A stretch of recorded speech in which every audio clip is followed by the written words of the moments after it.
20 h à Abidjan, mesdames et messieurs, bonsoir. Voici les titres de l'actualité de ce dimanche 19 janvier. À la une ce soir, le chef de l'État à Londres pour prendre part au sommet Royaume-Uni-Afrique sur l'investissement. De nombreux accords portant sur des projets ayant un impact sur l'environnement seront conclus. L'arrivée du chef de l'État à Londres dans ce 20 h. Le vice-président, lui, est dans le Moronou pour assister à la cérémonie d'investiture du roi. Daniel Kablan-Duncan a demandé aux populations de soutenir leur roi afin qu'il réussisse sa mission. Le vice-président a aussi parlé de paix aux populations. Et puis, la joie de Serge Kolia, journaliste à la RTI, dans ce 20 h. Il est le meilleur journaliste de Côte d'Ivoire depuis hier, le Super Ebony 2019. La RTI a raflé au total une dizaine de prix. La soirée des Ebony, mais aussi des messages présentant la situation du secteur de la communication depuis Yamoussoukro dans votre édition. Et de Yamoussoukro, nous allons marquer une pause au PK26 sur l'autoroute du Nord avec le ministre de l'économie numérique et de la Poste. Le ministre est allé voir l'état d'avancement des travaux des plateformes logistiques. Bienvenue à tous dans votre 20 h. Le chef de l'État est à Londres pour prendre part au sommet Royaume-Uni-Afrique sur l'investissement. Il s'agira pour les entreprises et institutions internationales de présenter les opportunités d'investissement en Afrique. Écoutons le chef de l'État à son arrivée à Londres hier. Je suis heureux d'être à Londres avec la première dame. Nous avons été invités pour participer au forum Grande-Bretagne-Irlande du Nord sur l'investissement avec l'Afrique. Vous savez que le Royaume-Uni de Grande-Bretagne et d'Irlande du Nord est un partenaire important de la Côte d'Ivoire. Les investissements importants sont faits par les entreprises britanniques et en général dans le secteur minier, mais également dans le secteur de l'énergie. Et nous venons surtout pour rencontrer bien sûr le Premier ministre Boris Johnson. Nous avons l'honneur d'être invités par Sa Majesté la Reine.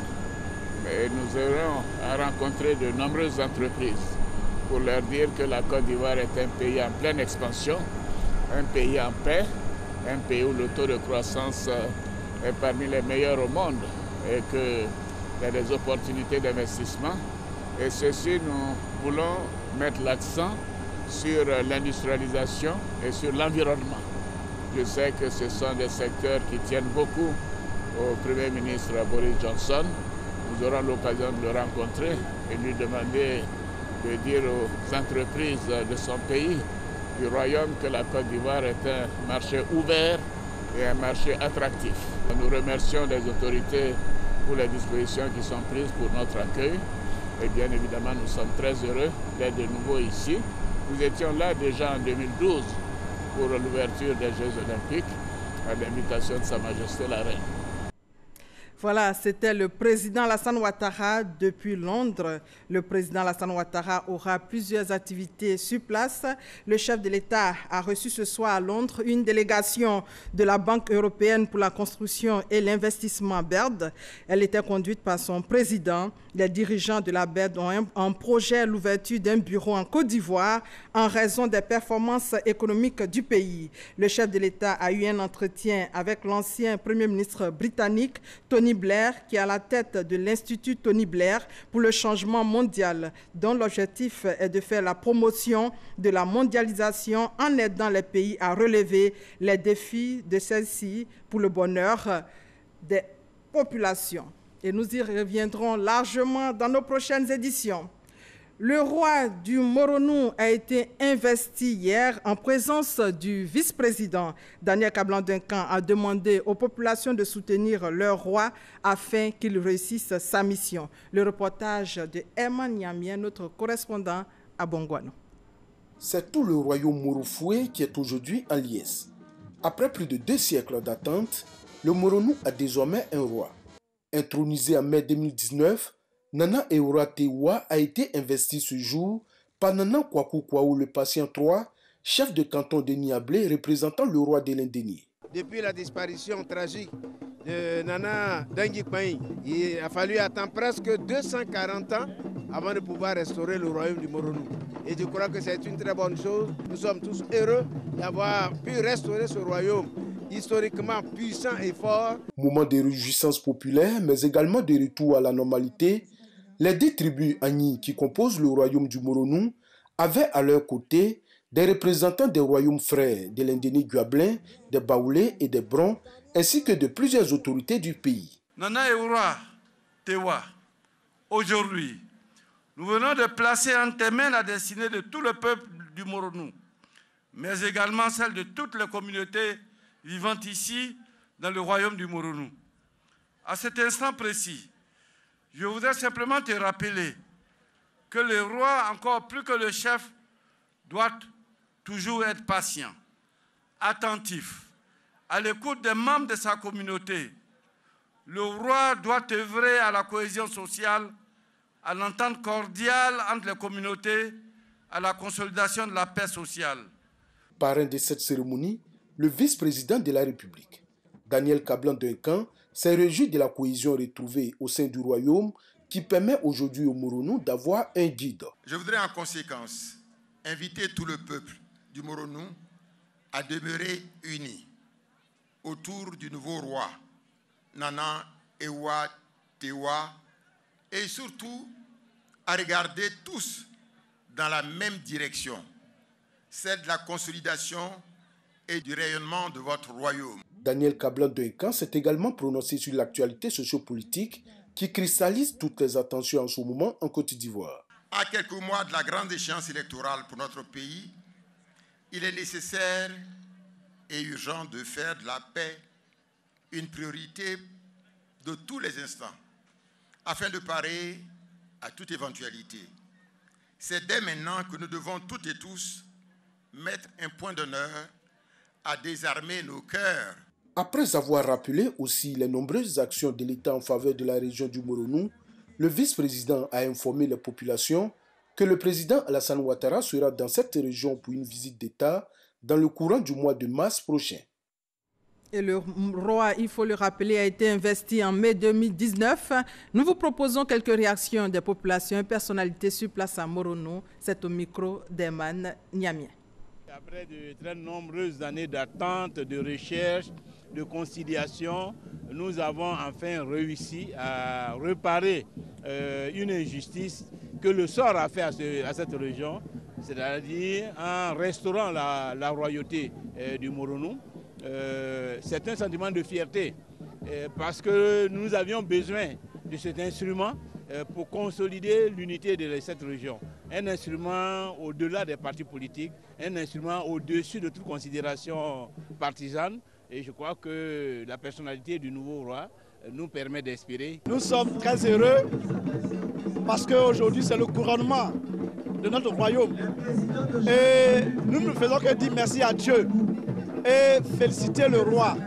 Nous savons qu'avec ce couronnement-là, il va y avoir la paix, l'unité, l'entente, la solidarité entre les enfants du Moronou. Et c'est ce que nous recherchons depuis fort longtemps. C'est un exemple d'unité parce que depuis 200 ans, il y a eu des cadres, il y a eu beaucoup d'hommes qui se sont séparés. Et si aujourd'hui, sous l'aide du président de la République, les gens se vont retrouver pour pouvoir reconstruire le royaume, ça fait la mission de paix, de cohésion et de vivre ensemble que le président reprend chaque année. Voilà, c'était là les réactions des populations depuis le Moronou après la cérémonie d'investiture du roi. On en vient au troisième titre de ce journal, la 21e nuit de la communication. Serge Colliard de RTI 1 consacré Super Ebony 2019. La RTI a raflé une dizaine de prix au total. L'UNJCI a saisi l'occasion pour présenter les mots qui minent le secteur de la communication. Les ministres présents à leur tour ont invité les journalistes à désarmer leurs plumes, surtout que nous sommes en année électorale. Soro Corona revient sur la soirée et la joie des Ebony. Regardez. Serge Colliard, journaliste reporter à la RTI, meilleur journaliste de la Côte d'Ivoire. Colliard remporte ainsi 3 prix et le prix du Super Ebony 2019. Ils étaient 28 journalistes nominés de la presse écrite et numérique, de la radio et la télé en compétition. Serge Koléa dédie ses prix à Dieu et à sa rédaction. C'est un peu l'aboutissement d'un long parcours. Ebony, super Ebony aujourd'hui. J'avoue que je suis en même temps fier et je suis en même temps humble. Parce que le concours Ebony, ça n'a pas été une mince affaire. La nuit des Ebony est consacrée à la célébration et à la promotion de l'excellence dans le secteur de la communication. C'est aussi l'occasion pour l'Union des journalistes de Côte d'Ivoire, UNJCI, de présenter la situation du métier de journaliste dans le pays. Jean-Claude Koulibaly a sollicité l'aide de l'État pour améliorer les conditions de travail et de vie des journalistes. Aider la presse revient à l'appuyer pour qu'elle s'acquitte convenablement de cette mission de service public, surtout en cette année électorale de 2020. Nos emplois sont en train de disparaître. Si nous voulons que la presse, ce maillon social essentiel, survive, il faut donc que le gouvernement joue sa partition. Le ministre des tutelles, l'invité d'honneur de l'UNJCI, le ministre Amédée Kouakou et le représentant du Premier ministre Amadou Gon Koulibaly, parrain de cette nuit, ont eu une oreille attentive aux doléances des journalistes. Soyez-en rassurés, chers amis de la presse, vous ne serez pas seuls à faire face aux défis nouveaux et nombreux que vous avez énumérés. Le gouvernement, conscient des défis du secteur, tout comme de vos préoccupations et stratégies de développement, se tient à vos côtés pour contribuer à la mise en œuvre de solutions qui soutiendraient le développement d'une presse de qualité. Les partenaires de l'UNJCI se sont engagés à toujours accompagner les professionnels des médias pour consolider la paix et la cohésion sociale en Côte d'Ivoire. Nous avons offert un terrain de 500 m² avec un ACD engrais château au Super Ebony. C'est une manière de pousser, d'inciter les journalistes à parler de paix, de cohésion sociale en Côte d'Ivoire. Cette 21e édition de la Nuit des Ebony a souri à la RTI. La Maison Bleue a raflé une dizaine de prix. Nous, on a travaillé pour sensibiliser les populations contre le travail des enfants parce que c'est un sujet qui tient personnellement à la Première Dame. La 21e édition de la Nuit des Ebony 2019 avait pour thème « Quel appui à la presse pour un journalisme responsable et de qualité ». Et voilà, c'est la RTI qui est honorée. Félicitations à tous nos lauréats. Félicitations également aux autres confrères et consoeurs qui ont remporté des prix. Rendez-vous dans quelques mois pour une autre nuit de la communication. Le ministre de l'économie numérique et de la Poste, Mamadou Sanogo, était au PK26 sur l'autoroute du Nord.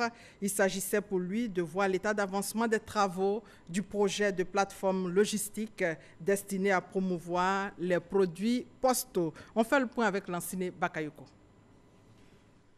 Avec l'évolution du secteur postal, les demandes de courrier classiques baissent au profit des paquets commandés par voie électronique. Ces paquets doivent être acheminés à bonne date et surtout être conditionnés dans des endroits adaptés. D'où la construction de ces entrepôts dotés d'un système digital intégré, inclusif et innovant au kilomètre 26 de l'autoroute du Nord. Cette plateforme de 18 000 m² d'entrepôt comprend 19 unités de 930 m² chacune. Et chaque unité, comme vous pouvez le voir, est dotée d'un quai et d'une rampe d'accès pour faciliter les opérations logistiques. Principaux utilisateurs de cette importante plateforme logistique à vocation régionale qui va coûter 100 milliards, l'opérateur national La Poste de Côte d'Ivoire, mais aussi tous les autres opérateurs privés et publics qui exercent dans le domaine du e-commerce avec la garantie d'un service fiable. Il est prévu qu'une telle plateforme soit réalisée autour de l'aéroport d'Abidjan, mais en attendant que l'espace de l'aéroport soit disponible, le gouvernement ivoirien, à travers le ministère en charge de l'économie numérique, a choisi de réaliser la phase 1 donc, de ce projet dans le cadre d'un partenariat, à l'effet de faire en sorte que la plateforme soit totalement disponible avant les délais. L'un des enjeux de cette visite de terrain, c'est de montrer à l'équipe projet de l'Union postale universelle qui est attendue dans les prochaines semaines à Abidjan que la Côte d'Ivoire est capable de respecter ses engagements de recevoir cette plateforme de e-commerce. Après cette première phase de mise à disposition de l'entrepôt, il va falloir installer à l'intérieur des entrepôts tous les systèmes digitaux et des palettes qui permettent de contrôler la redirection des commandes qui vont se faire. Pour ce projet, 5 pays ont en effet été identifiés pour servir de locomotive, à savoir la Côte d'Ivoire pour l'Afrique de l'Ouest, la Tunisie pour l'Afrique du Nord et le Maghreb, le Cameroun pour l'Afrique centrale, le Kenya pour l'Afrique de l'Est et l'Afrique du Sud pour la partie australe du continent. Abidjan abrite la 3e édition du Forum Africa Santé Expo. Le thème de cette année est « Santé, beauté et bien-être, des solutions nouvelles adaptées à l'Afrique », nous dit Godefroy Okambawa. Conjuguer la santé et la beauté pour le bien-être des populations, c'est l'ambition des initiateurs d'Africa Santé Expo, 3e édition. Un forum d'échange, de compétences et de partage d'expériences, mais qui vise également à faciliter l'accès aux dernières innovations en matière de santé. La beauté ne se conçoit pas sans santé et le bien-être. Vous savez que nous travaillons tous beaucoup. On est stressé, on doit se sentir bien. Tout ça, c'est facteur de développement. Donc nos esthéticiennes et coiffeurs ont besoin d'aller aussi vers une démarche qualité, d'apprendre les normes d'hygiène, des formations, comment booster leur chiffre d'affaires, etc. Et il y aura des podiums d'animation pour montrer leur savoir-faire avec les écoles d'esthétique. Le Nigeria est le pays invité à ce forum, mais en matière de coopération internationale, la France est le premier partenaire de la Côte d'Ivoire dans le domaine de la santé. C'est ce qui justifie le choix de la France comme pays à l'honneur pour cette 3e édition d'Africa Santé Expo. Nous sommes privilégiés parce qu'après le Sahara, maintenant c'est Santé Expo 2020. Vous le savez, la santé est un sujet prioritaire pour la France. Il a été particulièrement mis à l'honneur par le président Macron ces derniers mois. Mais il est aussi en ligne avec les objectifs du président de la République, son Excellence Alassane Ouattara. Je suis persuadé qu'un grand nombre d'acteurs français se mobiliseront à l'occasion d'Africa Santé Expo, afin que cette 3e édition soit couronnée de succès. Selon le ministre de la Santé, le bien-être des populations occupe une place importante dans le programme social du gouvernement et ce forum vient accompagner les initiatives du gouvernement. Chers partenaires, c'est pour moi le lieu de solliciter votre précieuse bienveillance pour lancer un appel à vos ressortissants à venir accroître le potentiel de leur domaine. Abidjan leur réserve d'énormes potentialités. C'est pour renforcer le combat contre tous ces défis auxquels se trouve confronté notre système de santé que le monde pharmaco-médical est invité à activer ses efforts au cours de la 3e édition d'Africa Santé Expo 2020. Du 1er au 3 avril prochain, plus de 15 000 visiteurs sont attendus. Africa Santé Expo, ce seront 300 stands et plus de 300 experts nationaux et internationaux qui plancheront autour du thème « Santé, beauté et bien-être, des solutions nouvelles adaptées à l'Afrique ». La production minière en Côte d'Ivoire a augmenté pour l'or et le manganèse. Sur l'exercice 2019, le métal jaune a augmenté de 28%, un record, nous dit Lansine Bakayoko. La Côte d'Ivoire dispose d'importants gisements de minerais non encore exploités. La bauxite, le nickel, le diamant donnent de réels motifs d'espoir, mais les chiffres de l'exercice écoulé montrent l'or et le manganèse brillant de mille feux.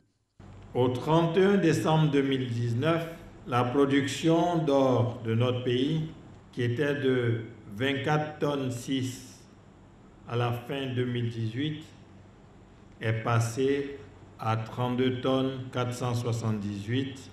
De même, la production de manganèse, qui était de 791 911 tonnes en 2018, est passée à 1 181 803 tonnes pour l'année 2019.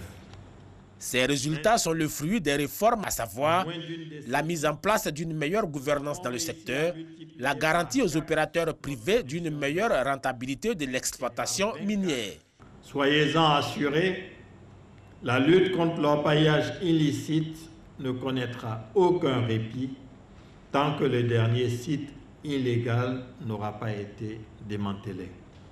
La production minière industrielle a besoin d'investissements étrangers, mais le gouvernement espère aussi créer des champions nationaux, notamment dans le domaine du métal jaune. Avec son potentiel, l'activité minière ambitionne de se positionner comme le second moteur de la croissance économique, avec 5% du produit intérieur brut dans les 2 prochaines années.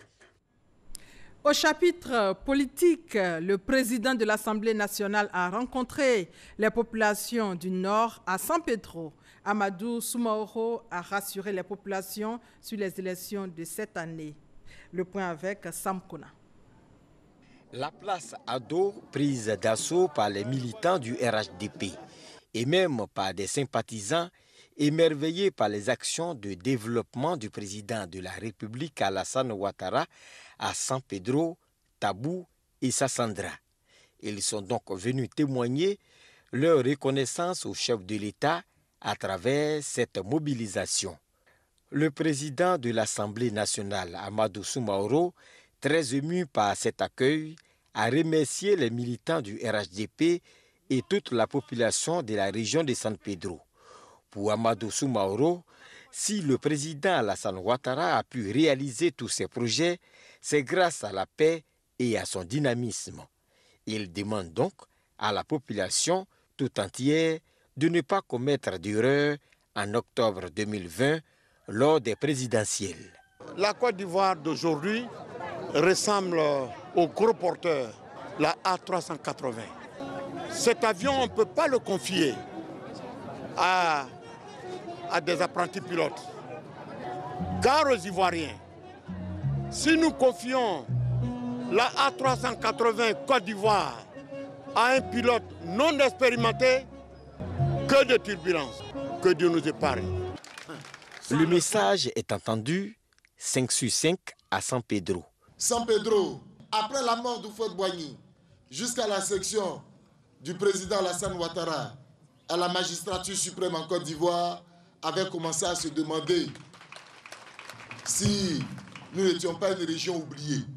Je voudrais vous rassurer que le peuple de San Pedro ne peut pas être ingrat à Alassane Ouattara. Le président de l'Assemblée nationale, Amadou Soumaoro, a clos son meeting en demandant aux militants d'aller se faire enrôler massivement. Dans le cadre du magazine du dimanche, Hamza Diaby a reçu Dr Sidiki Cissé, le directeur général de l'ANADER, l'Agence nationale d'appui au développement rural. L'entretien a porté sur les bonnes pratiques agricoles. Extrait.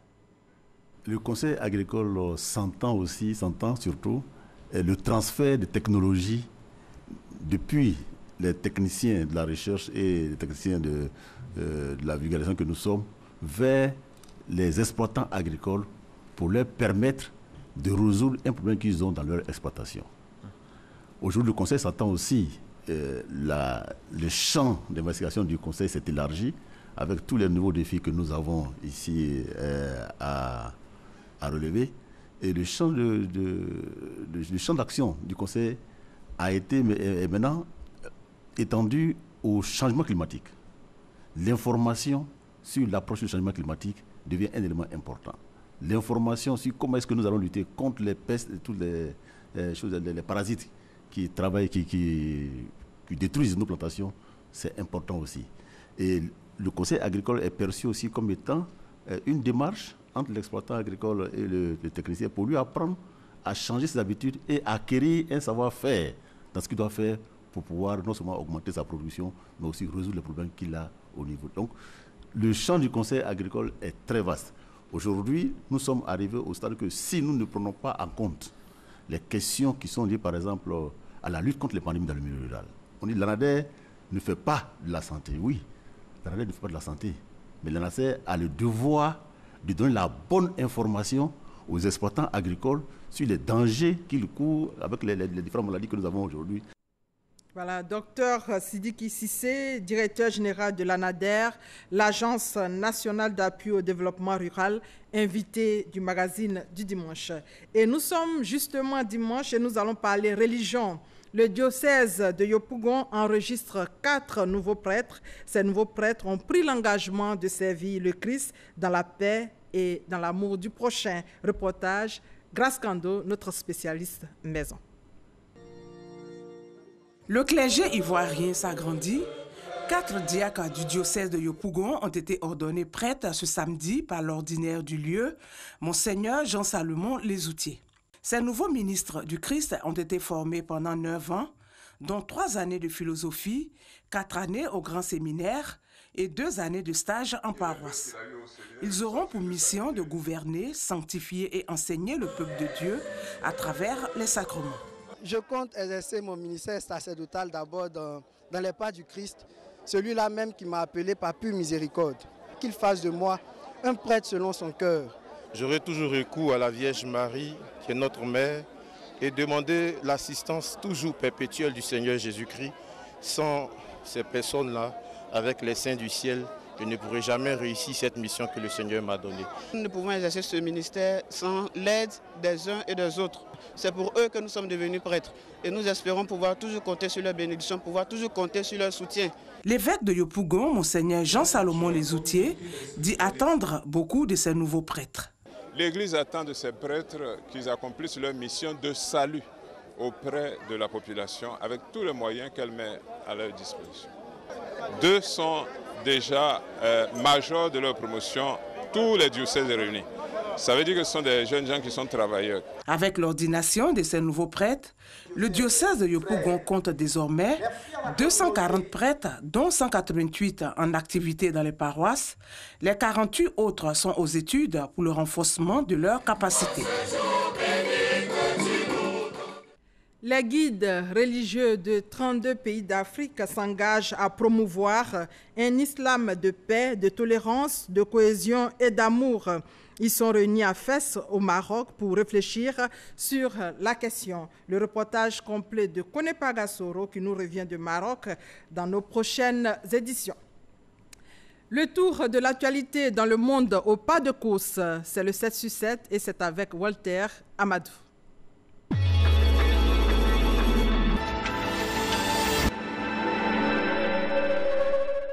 La clarification voulue par Paris a bien eu lieu. Dans une déclaration conjointe, les présidents des pays sahéliens ont exprimé leur souhait de voir poursuivre l'engagement militaire de la France au Sahel. Ils plaident pour un renforcement de la présence internationale à leur côté. Après des mois de combat pour le contrôle de Tripoli, la situation en Libye est loin d'être réglée. L'homme fort de Tripoli à la tête d'un gouvernement dit d'entente nationale, Fayez al-Sarraj, a signé le compromis pour une trêve à Moscou après 7 heures de discussion. Son adversaire Khalifa Haftar a quitté la Russie le mardi 14 janvier sans parapher le projet d'accord de cessez-le-feu. Le Premier ministre russe a présenté au président Vladimir Poutine la démission de son gouvernement. Cette annonce surprise arrive après un discours du chef de l'État annonçant des réformes de la Constitution. Dmitry Medvedev explique que le gouvernement de la Russie doit donner au président les moyens de sa politique. Les syndicats opposés à la réforme des retraites ont appelé le jeudi à une nouvelle journée de manifestation. Depuis 6 semaines, ils signent leur grand retour sur le devant de la scène sociale après leur mise à l'écart lors de la crise des Gilets jaunes. Ils se heurtent à Emmanuel Macron décidé à ne rien céder et risquent de perdre le bras de fer. Oleski Oncharouk, 35 ans, est le plus jeune chef de gouvernement de l'Ukraine indépendante. Il a présenté sa démission le vendredi 17 janvier.